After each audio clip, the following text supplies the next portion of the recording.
हाँ जी बच्चों, good evening. Book भी खोल देना एफएम की। एफएम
बंद कर दो, आवाज कर रहा है इसलिए।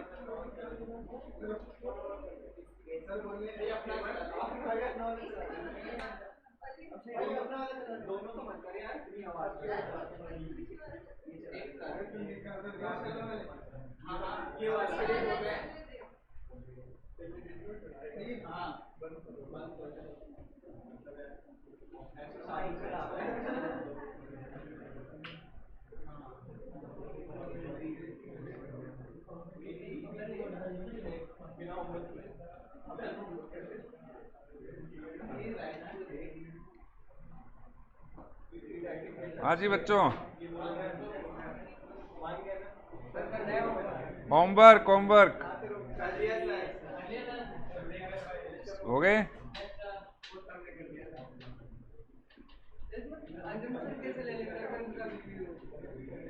assumption का है।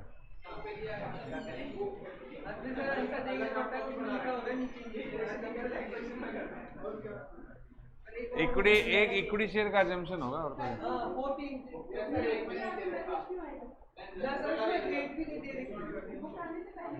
रेट तो कुछ भी उससे क्या फर्क पड़ेगा? फर्क नहीं पड़ेगा उससे।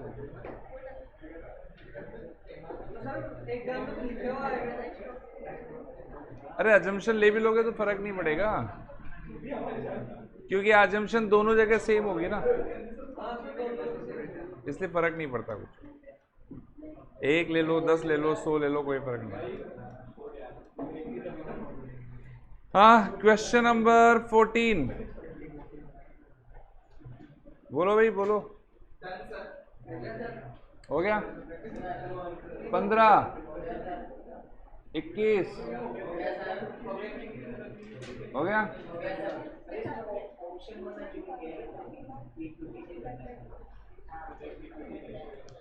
दो पॉइंट ऑफ इंडिफरेंस निकालने के दो ऑप्शन होने चाहिए।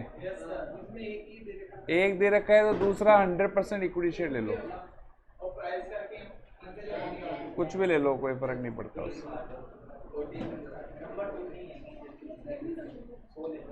ईबीआईटी उतना ही आएगा।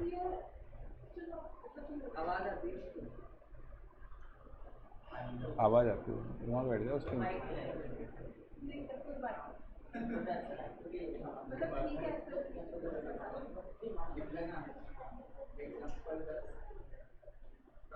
'हाँ, ऑनलाइन बच्चों से पूछ लो यार।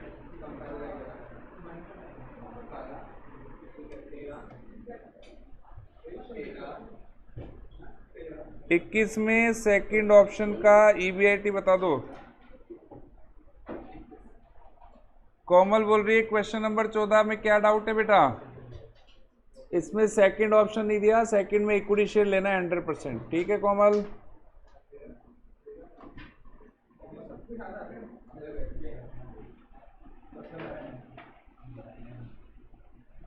कोमल बता तो दिया, प्राइस पर शेयर कुछ भी ले लो, उससे फर्क नहीं पड़ेगा।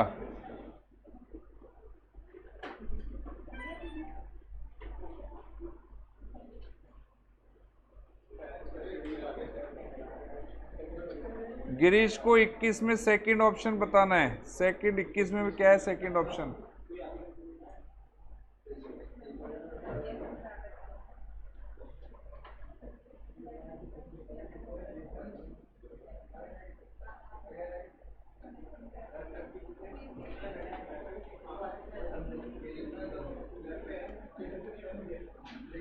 बेटा 21वें में सेकंड ऑप्शन में 4 लाख इक्विटी शेयर से आएंगे, 2 लाख प्रेफरेंस शेयर से आएंगे और 4 लाख डिवेंचर से आएंगे। इसमें क्या बताना है? 21वें के सेकंड ऑप्शन में क्या बताना है बेटा?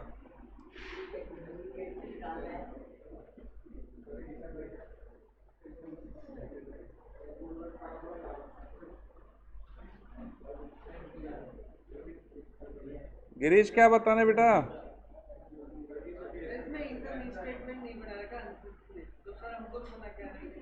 नहीं, काली वो तो चेक करने के हिसाब से था। पॉइंट ऑफ इंडिफरेंस बोला है तो पॉइंट ऑफ इंडिफरेंस हो गया। और किसी को doubt online? Okay,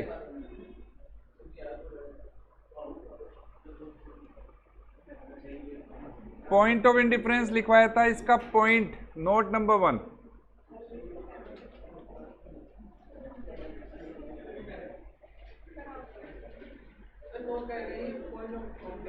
point of indifference का ही वही चल रहा है अभी। If number of equity share into capital structure are same then no POI. बेटा ध्यान दीजिए, अगर दो स्ट्रक्चर आपको same number of equity share के हों तो पीओआई नहीं निकाल पाएंगे आप। अगर आप कोशिश भी करेंगे तो ईबीआईटी आपस में कट जाएंगे और ईबीआईटी कट जाएगा तो आप निकालोगे क्या? तो number of equity share same होने पर पीओआई की कैलकुलेशन नहीं की जा सकती फॉर्मूले से।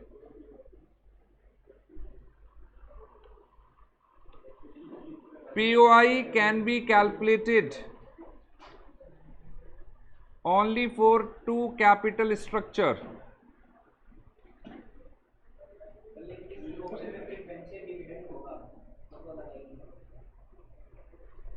मैं नंबर ऑफ इक्विटी शेयर की बात करूं। नंबर ऑफ इक्विटी शेयर अगर सेम होंगे तो POI की कैलकुलेशन नहीं कर सकते आप। क्या चीज?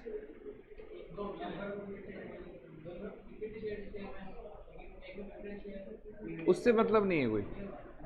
मैं number of equity share number of equity share की बात।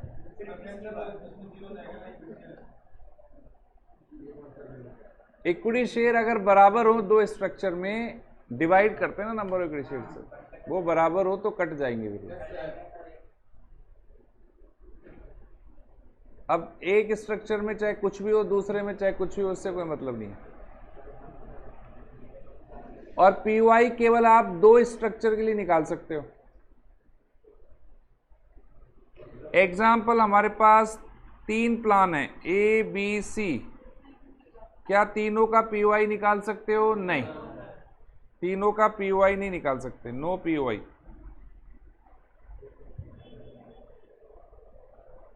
तीन का एक साथ नहीं निकल सकता POI.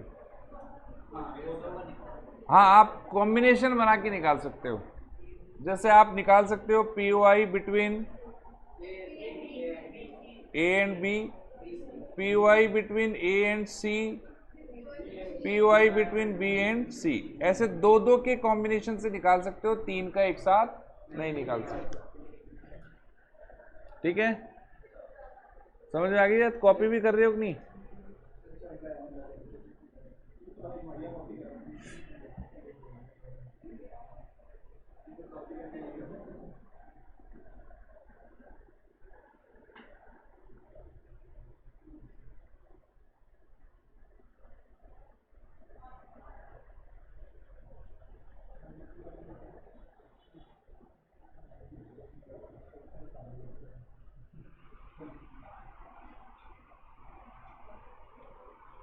Note number 3, selection criteria by using POI। बेटा POI का यूज करके हम सिलेक्शन कैसे करते हैं?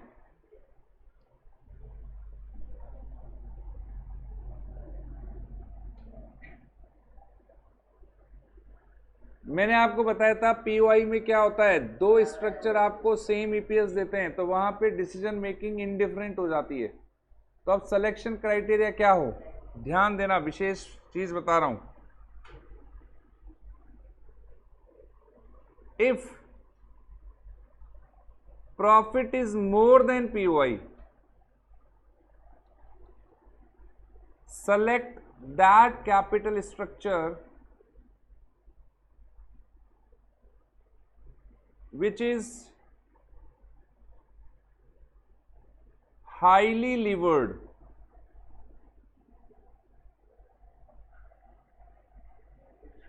मतलब high fixed financial cost.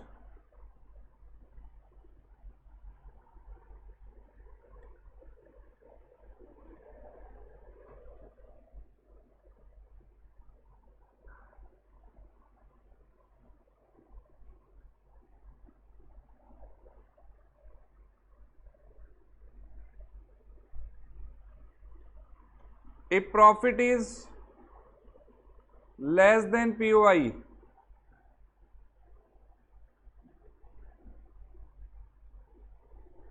select that capital structure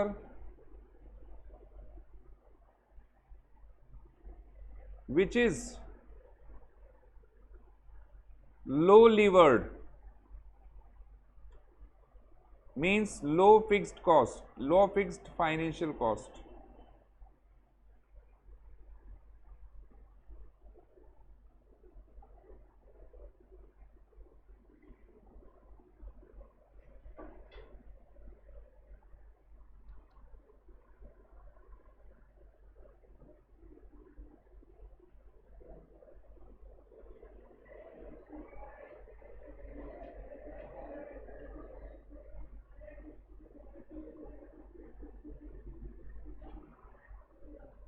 बेटा ध्यान देना, अगर प्रॉफिट POI से आपको एक आइडिया लग जाता है, POI पर क्या हुआ, EPS बराबर होगा। अब अगर हमारा प्रॉफिट POI से ज्यादा है तो हमें उस स्ट्रक्चर पे जाना चाहिए जिसमें फिक्स्ड फाइनेंशियल कॉस्ट ज्यादा हो। और लीवरेज में हम पढ़ चुके हैं, फिक्स्ड फाइनेंशियल कॉस्ट क्या होती है, interest and preferential dividend.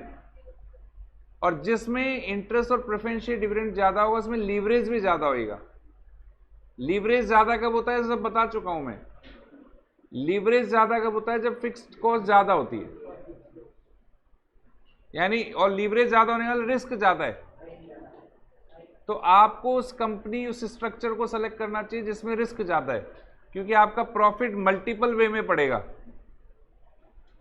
Multiple वे में बढ़ेगा। फॉर एग्जांपल आपका प्रॉफिट, मान लेते आपका लीवरेज है 6 गुना, तो प्रॉफिट POI से बढ़ेगा तो आपका EPS जो है वो 6 गुना बढ़ेगा।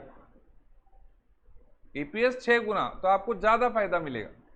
तो आपको कौन से स्ट्रक्चर पे जाना चाहिए, जिसकी फिक्स फाइनेंशियल कॉस्ट ज्यादा हो।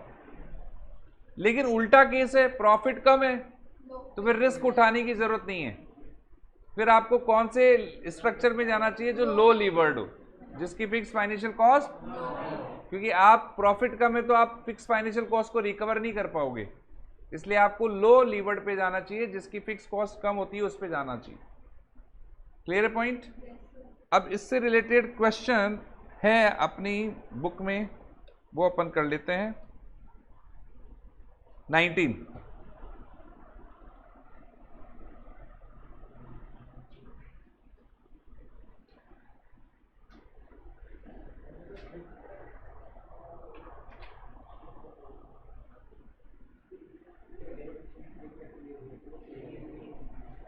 बेटा अल्फा लिमिटेड को कितने रुपए की जरूरत है, 80 लाख रुपए की। दो ऑप्शन है, पहले ऑप्शन में इक्विटी शेयर इश्यू होंगे 60 लाख के, बैलेंस 20 लाख कहां से आएगा? डेब्ट से, 12% डेब्ट से। दूसरे ऑप्शन में इक्विटी शेयर और 12% डिवेंचर दोनों इक्वल प्रोपोर्शन में होंगे। टैक्स रेट क्या होगी? आपको दो काम करने हैं, एक तो पॉइंट ऑफ इंडिफरेंस पता करना है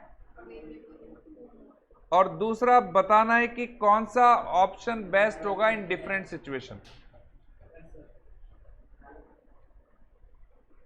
क्वेश्चन को मैं समराइज कर रहा हूं।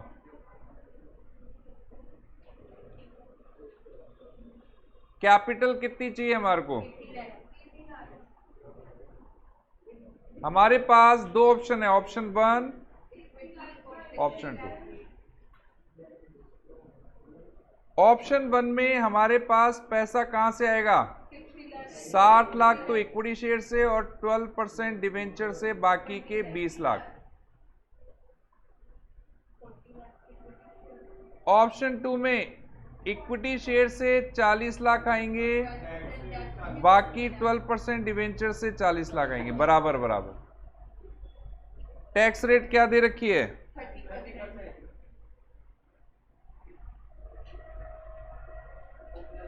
अब आपको पीओआई निकालना है। क्या फॉर्मूला है पीओआई का? EBIT minus I1 1 minus T minus 1 minus T minus PD1 upon N1। EBIT minus I2 1 minus T minus PD2 upon. अब बेटा इसमें निकालना क्या है अपने को? ईबीआईटी निकालना है। तो ईबीआईटी की जगह तो क्या रखेंगे? ईबीआईटी। I1 पहले ऑप्शन का इंटरेस्ट बताओ। 20 लाख का 12%, 240। Tax rate 30%, 0.3। प्रेफरेंशियल डिविडेंड नहीं है। नंबर ऑफ इक्विटी शेयर बेटा 100 रुपए का एक है, 100 ईच है, 60,000।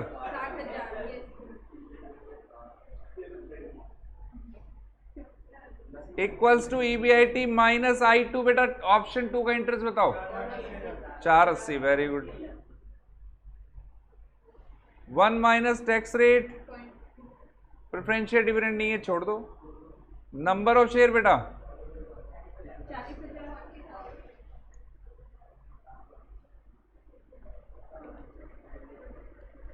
सॉल्व कर लो। 1 माइनस टी से 1 माइनस टी गया, बेस काट दो, 3 और 2, क्रॉस मल्टीप्लाई कर दो बेटा।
कर लिया कॉपी?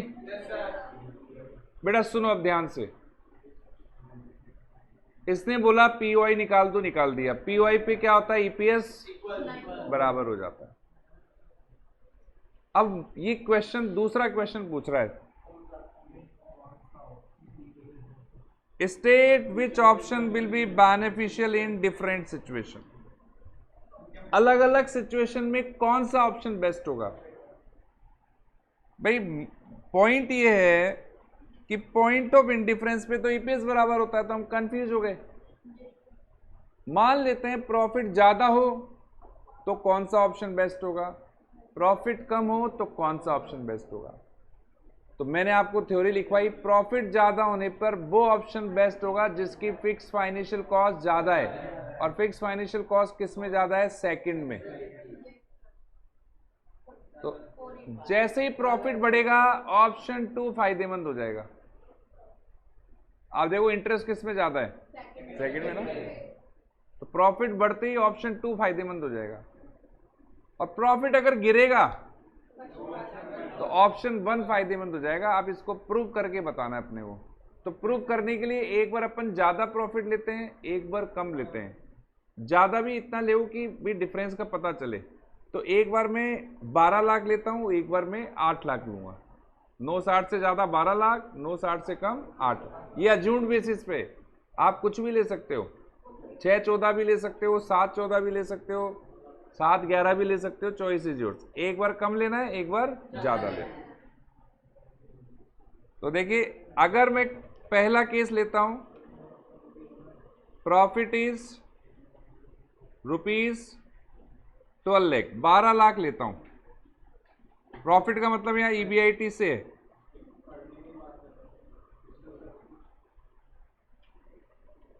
तो बेटा अब ईपीएस क्या होगा देखिए,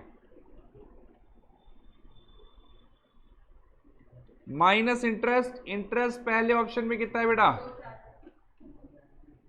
240। दूसरे ऑप्शन में कितना है बेटा? लेस करो ईबीटी,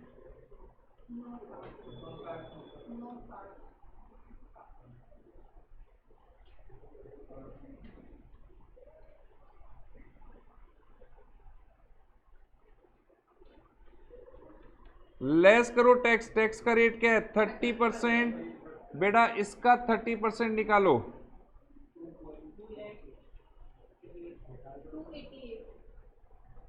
और इसका 30% निकालो।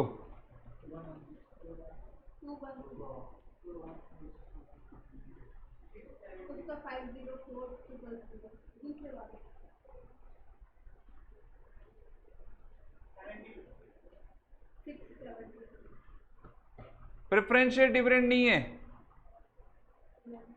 नंबर ऑफ इक्विटी शेयर पहले में कितने हैं? 60,000। दूसरे में कितने हैं? तो डिवाइड करके ईपीएस निकाल लो बेटा।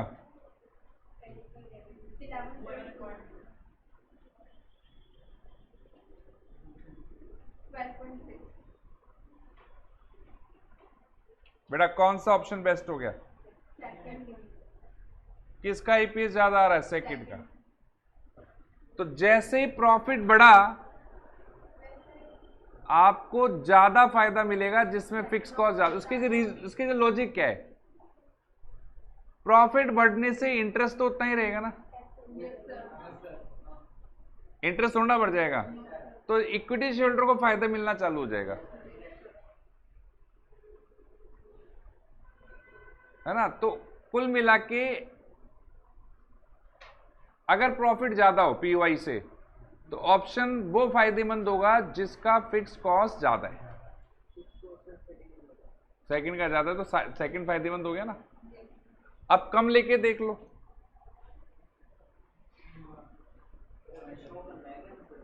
हाँ, केस नंबर 2, स्टेट बोला है ना, स्टेट करने को बोला है। ये प्रॉफिट इज ₹8 लाख। अगर प्रॉफिट 8 लाख है तो कैलकुलेट करो ईबीआईटी 8 लाख माइनस इंटरेस्ट 240 और 480। EBT 560 320। Tax 30%।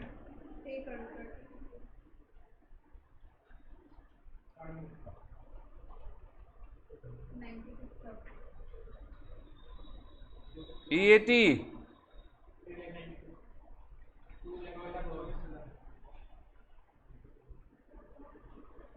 Number of equity share 60,000 और ईपीएस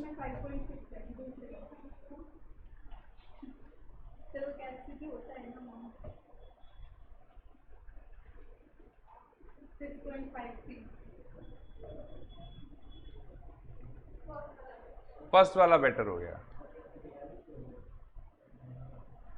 तो प्रॉफिट कम होने पर कौन सा ऑप्शन बढ़िया होता है? जिसकी कॉस्ट कम, फिक्स कॉस्ट कम होती है।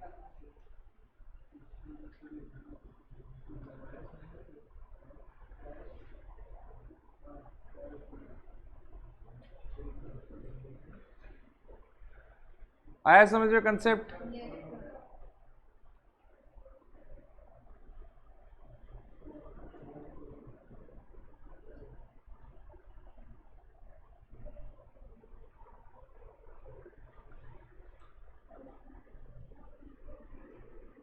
ऑनलाइन बच्चों बताओ भाई, समझ में आ गया ये?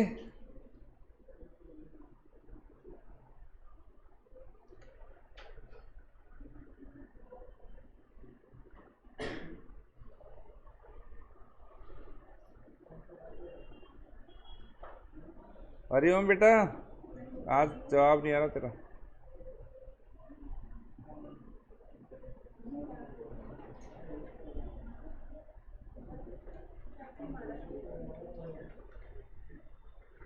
नहीं गिरीश बेटा, कोई कंक्लूजन नहीं, बस आपको प्रूव करना है। बस आपको ये प्रूव करना है, कोई कंक्लूजन नहीं देना। हो गया बेटा, डन। अब पॉइंट ऑफ इंडिफरेंस कंप्लीट। एक छोटा सा नया topic, financial break even point.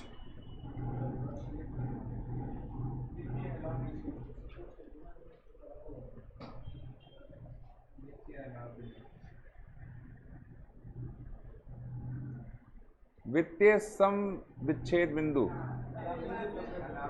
अलाभ भी बोलते हैं।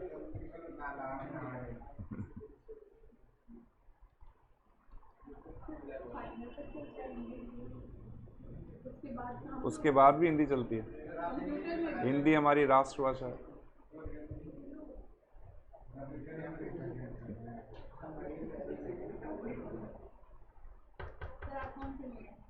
हिंदी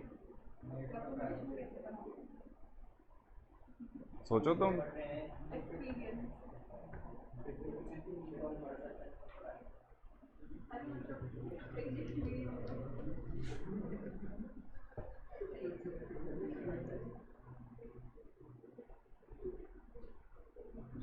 मारवाड़ी मीडियम से पढ़ के आया था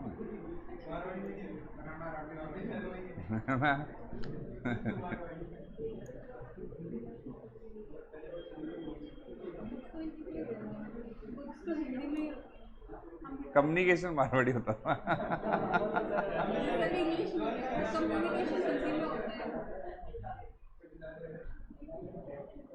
हाँ जी, फाइनेंशियल ब्रेक इवन पॉइंट, सम विच्छेद बिंदु, वित्तीय।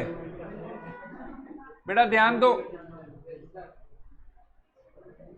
ब्रेक इवन पॉइंट क्या होता है बेटा? Hello,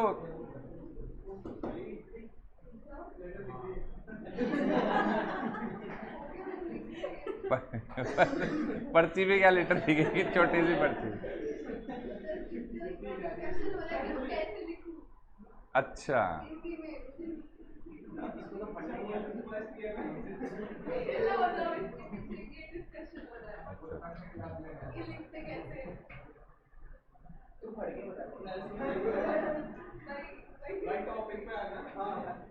break even point, sales का वो लेवल जहां पर ना तो प्रॉफिट हो रहा है ना लॉस, सेल हो रही है, काम भी हो रहा है, लेकिन हम इतना ही पैसा कमा रहे हैं कि कॉस्ट निकल रही है। यानी सेल्स का वो लेवल जहां रेवेन्यू बराबर हो जाती है कॉस्ट के। काम तो हो रहा है लेकिन कमाई नहीं हो रही है, नुकसान भी नहीं हो रहा है, ब्रेक इवन पॉइंट। ठीक है, ऐसा ही फाइनेंस में भी होता है, फाइनेंशियल ब्रेक इवन पॉइंट। यानी काम तो हो रहा है, प्रॉफिट भी हो रहा है, लेकिन बेचारे शेयर होल्डर को कुछ नहीं मिल रहा। यानी इतना ही प्रॉफिट कमा रहे हैं, खर्चे निकल जाएं। तो it is that level of EBIT at which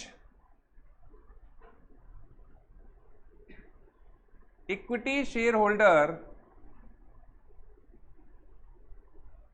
is in no profit no loss means EPS becomes 0.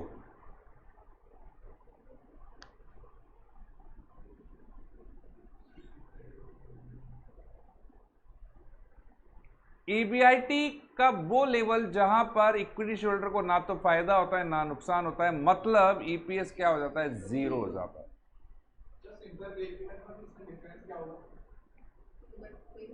उसमें हम खाली शेयर होल्डर का प्रॉफिट नहीं देखते, उसमें नेट प्रॉफिट देखते हैं।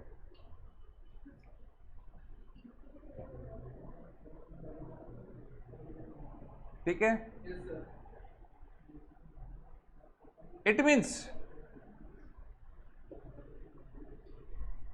EBIT is only sufficient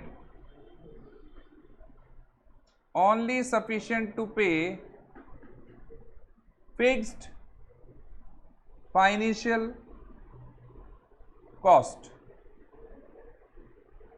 यानी हमारे पास इतना ही प्रॉफिट है कि हम क्या दे सकते हैं, fixed financial cost. Fixed financial cost में दो चीजें आती है,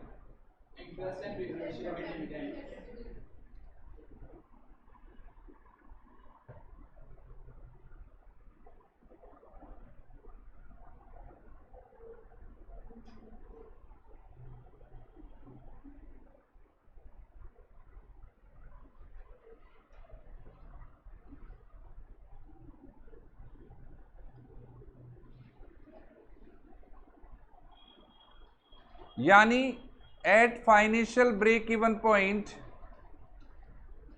EBIT बराबर हो जाता है फिक्स्ड फाइनेंशियल कॉस्ट के। और जैसा कि मैंने आपको बताया, फिक्स्ड फाइनेंशियल कॉस्ट में क्या आता है, interest plus preference share dividend.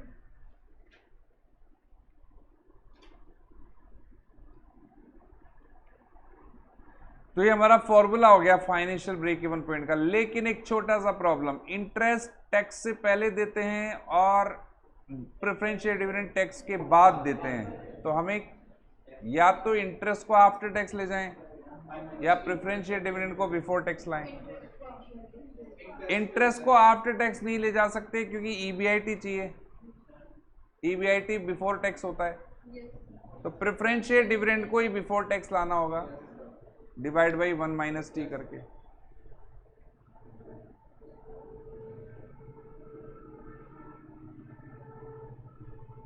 तो ये फॉर्मूला हो गया हमारा फाइनेंशियल ब्रेक इवन पॉइंट का। कोई डाउट इसमें? इजी कंसेप्ट है। एक थ्योरी का क्वेश्चन आता है कई बार, ट्रेड ऑन इक्विटी।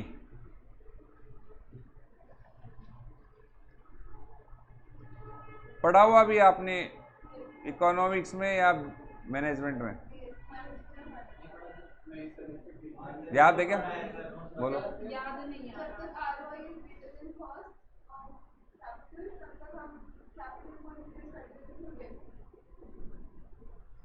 थ्रू डेप्ट, हाँ, very good very good very good, सही,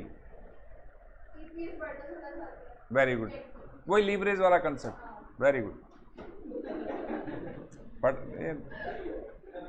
पढ़ाई यहाँ काम आती है, आपको बताऊंगा ना मैं ऐसे थोड़ा ना बोलूंगा कॉपी एंड पेस्ट बताऊंगा।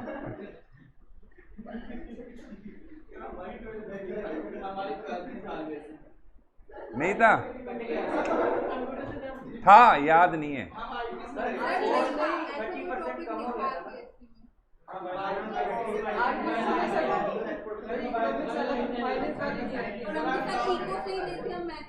अरे तो मैनेजमेंट में था ये टॉपिक, वो क्या बोल रही है, मैनेजमेंट में था।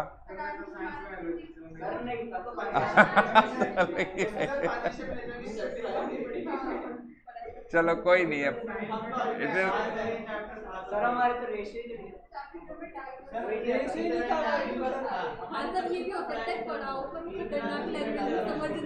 थोड़ा सा। चलो कोई नहीं।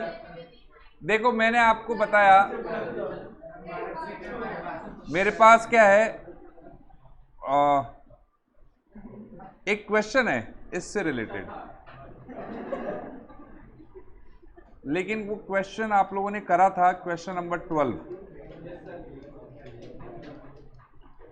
बेटा क्वेश्चन नंबर 12 मैंने आपको घर पे करने के लिए दिया था।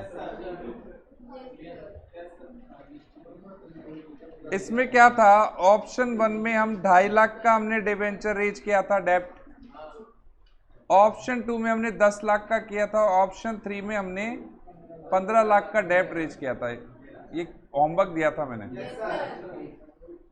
और जैसे जैसे हम, सुन लीजिए, जैसे जैसे, अरे बेटा सुनो, जैसे जैसे हम डेप्ट को बढ़ा रहे थे हमारी डिवेंचर की कॉस्ट भी बढ़ रही थी। 2.5 लाख की रेट थी 10%, फिर 2.5 लाख से ऊपर थी 15%, फिर 10 से ऊपर थी 20%, ये रेट थी हमारी। तो हो क्या रहा था, हमने देखा कि ऑप्शन 2 का ईपीएस ज्यादा आ रहा था। आप इस क्वेश्चन को सॉल्व किया हो, ऑप्शन 2 का ईपीएस ज्यादा आ रहा था। तो हम ये कह सकते हैं, ध्यान देना, कैपिटल में डेप्ट यूज करना फायदेमंद होता है। 2.5 लाख का जब डेप्ट यूज कर रहे थे ईपीएस कम आ रहा था, लेकिन जैसे ही हमने डेप्ट को बढ़ाया ईपीएस, लेकिन फिर थर्ड में क्यों नहीं बढ़ा? उसके पीछे रीजन क्या है, वहां कॉस्ट ज्यादा हो गई थी, वहां डिबेंचर की कॉस्ट ज्यादा हो।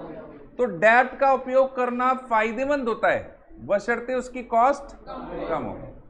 अगर उसकी कॉस्ट ज्यादा होगी तो फिर फायदा मिलना बंद हो जाएगा। तो यही क्या है, ट्रेड ऑन इक्विटी, कि हम अपने स्ट्रक्चर में डेप्ट को बढ़ाते रहें, बढ़ाते रहें। कब तक बढ़ाते रहें? जब तक कि हमें फायदा मिलता रहे। और ये फायदा कब मिलेगा? जब हमारा रेट ऑफ रिटर्न उसकी कॉस्ट से ज्यादा होगा, तब तक हमें फायदा मिलता रहेगा। जैसे ही कॉस्ट बढ़ जाएगी हमें ये फायदा मिलना, ठीक है ना। और हम किसको फायदा पहुंचा सकते हैं ये यूज करके? इक्विटी शेयर होल्डर को ईपीएस बढ़ा सकते हैं। इस सिचुएशन को हम क्या बोल देते हैं? Trade on equity. तो लिखेंगे trade on equity is what?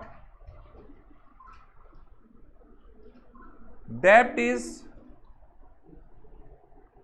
Cheaper source of capital. Mostly देखा जाता है डेब्ट जो है वो सस्ता होता है। चीपर मतलब सस्ता, और सस्ता दो कारणों से होता है। एक तो लीस्ट कॉस्ट होती है, कंपेरेटिवली लीस्ट कॉस्ट होती है, और एक टैक्स सेविंग भी होता है।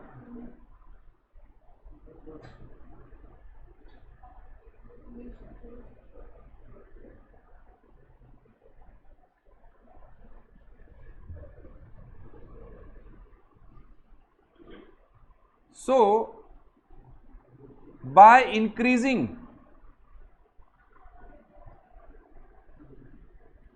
debt in capital structure,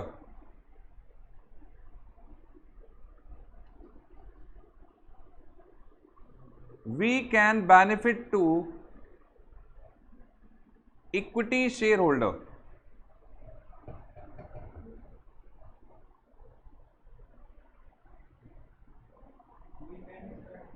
benefit to equity shareholder. तो हमें पता है डेब्ट सस्ता है, तो डेब्ट का उपयोग करके, ज्यादा उपयोग करके हम इक्विटी शेयर होल्डर को फायदा पहुंचा सकते हैं, क्योंकि हम उससे इंक्रीज कर सकते हैं ईपीएस, और ईपीएस बढ़ेगा तो मार्केट प्राइस बढ़ेगी। तो हम ईपीएस बढ़ा सकते हैं, ठीक है ना। It is called trade on equity, और इस सिचुएशन को ही क्या बोल दिया जाता है, ट्रेड ऑन इक्विटी बोल दिया जाता है।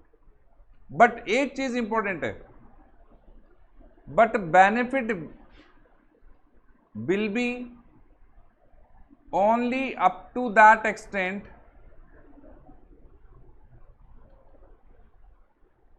when ROI is more than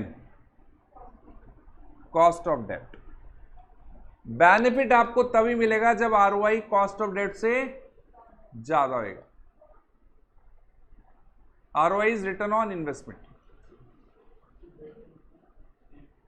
तब तक आपको फायदा मिलेगा। उल्टा होते ही आपको नुकसान होना चालू हो जाएगा। तो कहां तक आपको डेप्ट को बढ़ाना है, जब तक ROI ज्यादा। बढ़ाते रहो बढ़ाते रहो, इक्विटी शेयरहोल्डर को फायदा मिलता रहेगा। जहां ये बराबर हो जाए रुक जाओ, उसके बाद नहीं बढ़ाना। क्लियर है पॉइंट, समझ में आ गया कंसेप्ट। ये थ्योरी का क्वेश्चन आता है 1-2 नंबर का, तो ध्यान रखिएगा। यूनिट 1 अपन डिस्कस कर चुके हैं पूरा, अब इसके क्वेश्चंस बचे हुए हैं जो अपने को करने हैं। कल मैं यूनिट 2 चालू करूंगा, टिल देन अपन इसके क्वेश्चंस कंप्लीट कर लेते हैं, कौन कौन से बाकी हैं वो देख लेते हैं। इसके क्वेश्चन जो है यूनिट 1 के वो 10 से स्टार्ट हैं, 10 से पहले नहीं कर रहे हैं। 10 हो गया है, 11 हो गया है, 12 हो गया है, 13 भी हो गया है। हाँ, जो यूनिट 1 के हैं वो अपन कर लेते हैं। 14 हो गया है, 15 हो गया है, 16 मैंने करवा दिया था, 17वां कर लेते हैं अभी।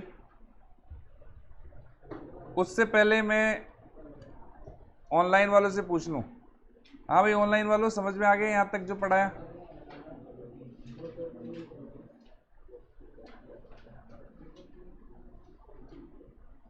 Very good very good. चलिए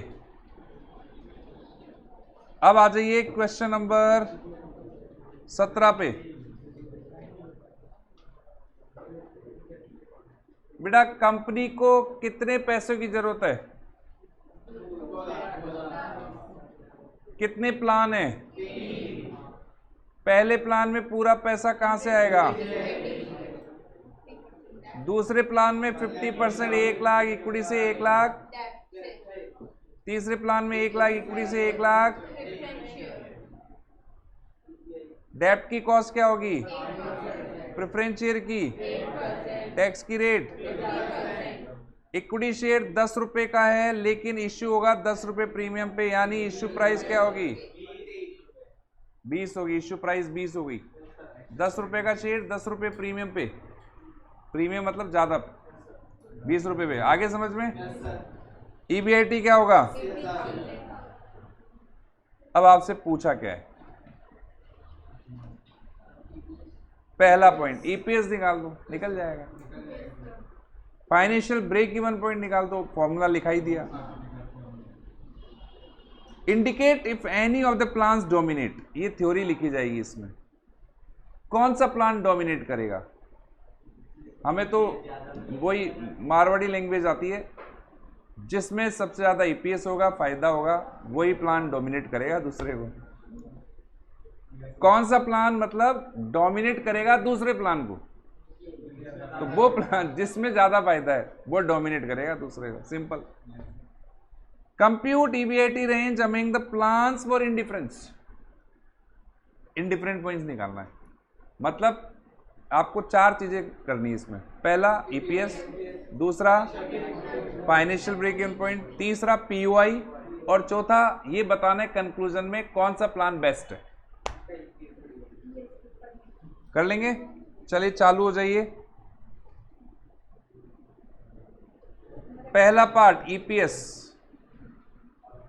3 प्लान है बेटा, तो 3 कॉलम बन जाएंगे अमाउंट के, ABC।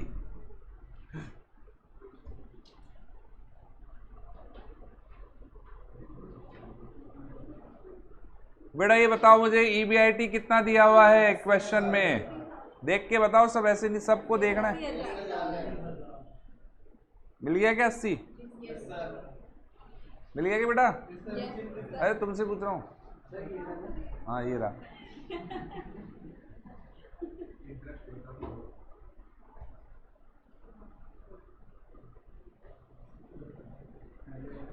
पहले वाले ऑप्शन में इंटरेस्ट है क्या? नहीं।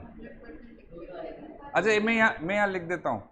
पहले वाले में इक्विटी शेयर से आ रहे हैं 2 लाख, दूसरे वाले में इक्विटी शेयर से 1 लाख और डिवेंचर से 1 लाख, तीसरे वाले में इक्विटी शेयर से 1 लाख और प्रेफरेंस शेयर से, ऐसे ही हो रहा है ना? तो दूसरे में है इंटरेस्ट और 1 लाख का 8%,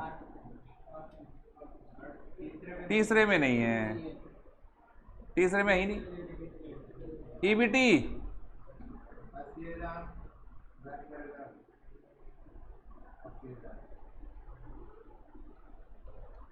टैक्स का रेट है क्या? 40, 36, 40।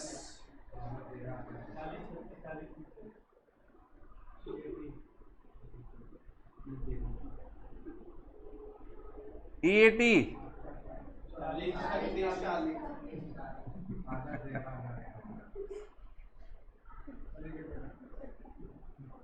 माइनस प्रेफरेंशियल डिविडेंड, पहले में है क्या? दूसरे में है, तीसरे में 1 लाख का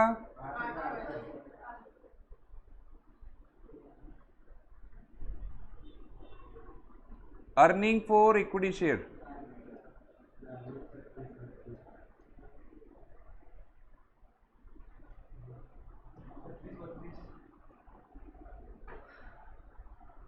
नंबर ऑफ इक्विटी शेयर बेटा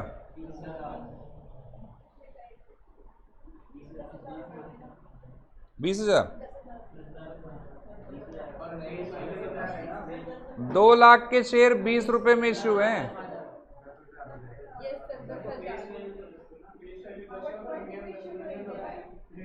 इश्यू प्राइस क्या है? मुझे चाहिए 2 लाख, मुझे चाहिए, और एक शेयर में 20 में इश्यू करूंगा तो कितने शेयर इश्यू करूंगा? 10,000। 2 ही चाहिए मेरे को, वैसे लोगे तो 4 आ जाएंगे, 4 नहीं चाहिए, 2 ही चाहिए। यहां पर 5,000, 5,000।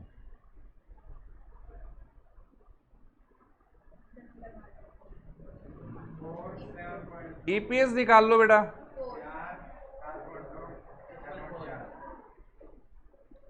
देखो यहां भी डेप्ट वाला ही फायदेमंद हुआ।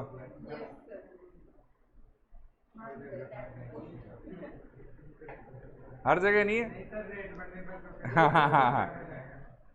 12th में मैंने यही बताया कि डेप्ट को बढ़ाने में फायदा हुआ, लेकिन तीसरे में तो और ज्यादा फायदा होना चाहिए था, नहीं हुआ क्योंकि उसकी रेट ज्यादा थी।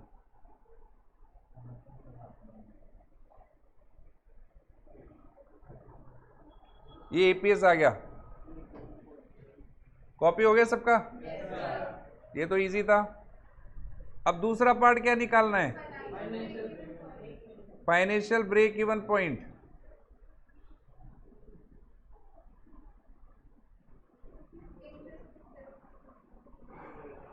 फॉर्मूला क्या है? EBIT is equals to interest plus preferential dividend upon, plan A में आ जाओ, इंटरेस्ट नहीं है, प्रेफरेंशियल डिविडेंड नहीं है,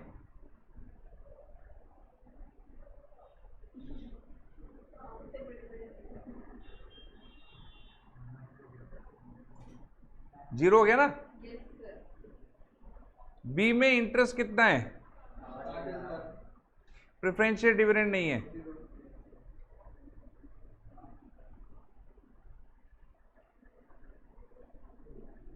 सी में इंटरेस्ट नहीं है, प्रेफरेंशियल डिविडेंड है।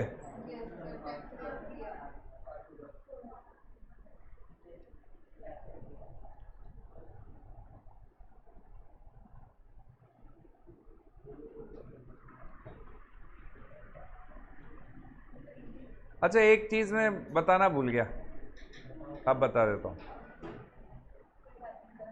फाइनेंशियल ब्रेक इवन पॉइंट कम होना चाहिए कि ज्यादा होना चाहिए?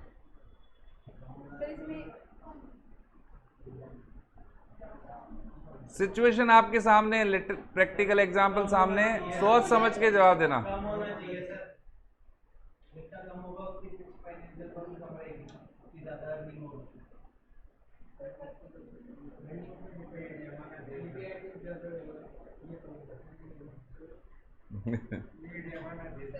मीडियम होना चाहिए। फर्क नहीं पड़ना चाहिए,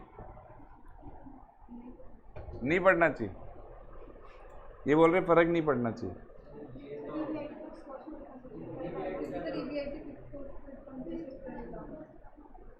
लेकिन ऑनलाइन वालों से पूछ लूं एक बार क्या कह रहे हैं वो।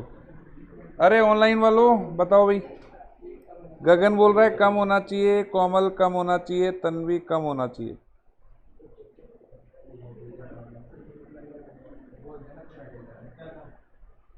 ज्यादा होना चाहिए। बोल तेरा क्या जा रहा है, तेरा क्या जा रहा है? अच्छा। फाइनेंशियल ब्रेक इवन पॉइंट की बात चल रही है।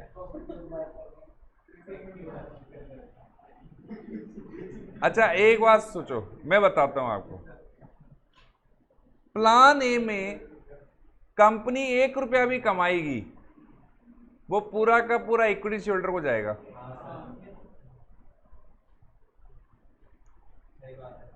एक रुपये भी कमाएगी ना, वो किसको जाएगा? Equity shareholder. प्लान बी, हाँ इंटरेस्ट है ही नहीं कुछ।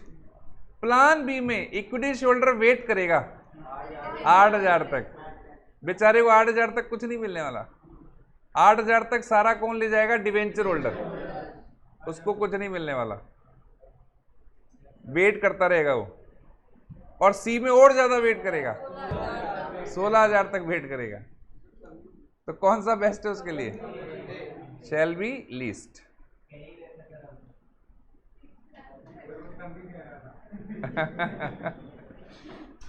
तेरे तो ज्यादा कहलवा थी इसने।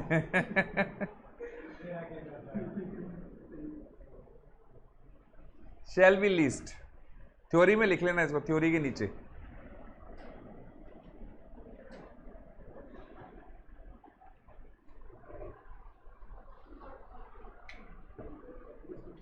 ठीक है बेटा, समझ में आ गई बात? ओके। अब बेटा थर्ड पॉइंट, पीवाई निकालना है तो वो होमवर्क है, और वो थ्योरी वाला पार्ट छोड़ देना, मुंह में कराऊंगा उसके लिए 2-3 लाइनें छोड़ देना। अरे सुनो, बाकी के होमवर्क भी तो ले लो, होमवर्क ले लो बेटा। 18वें का ए और बी पार्ट कर लेना, सी छोड़ देना। संडे है, सैटरडे ये कल कहाँ यार? सीए में आने के बाद दिन याद नहीं रहते ना।